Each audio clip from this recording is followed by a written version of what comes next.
જેથી અમારા શિક્ષકોના નોલેજની અંદર ખૂબ સારો એવો વધારો થયો છે, બાળકોના નોલેજની અંદર ખૂબ વધારો થયો છે। એની અંદર આ જે 3 દિવસ વર્કશોપની અંદર અમે પ્રોજેક્ટ મેકિંગની અંદર ભાગ લીધો, નવા નવા પ્રોજેક્ટ જોયા અને આ ખૂબ અવર્ણનીય મુલાકાત હતી।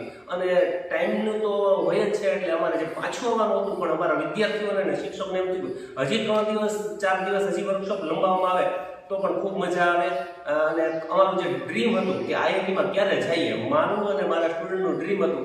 અને સૌપ્રથમ અમે અમદાવાદ સાયન્સ સિટીમાં ગયા। અમદાવાદ સાયન્સ સિટીમાં અમે વિવિધ પ્રકારની માછલીઓ અને વિવિધ પ્રકારના રોબોટ છે ત્યાં અમને ખૂબ જ આનંદ થયો। તે જ રાતે અમે આઈઆઈટી ગાંધીનગર પહોંચ્યા। આઈઆઈટી ગાંધીનગરમાં અમે રાત્રે ટેલિસ્કોપની મદદથી અમે તારાઓ અને ગ્રહો જોયા। ત્યાં અમને ખૂબ જ મજા આવી। ત્યાં અમે મેકર ભવનમાં રોબોટ હાથે બનાવ્યો હતો। ત્યાં ભરત દેસાઈ સાહેબના મિત્ર પણ આવ્યા હતા, તેની સાથે મેં થોડી વાતચીત કરીને ખૂબ જ મજા આવી હતી।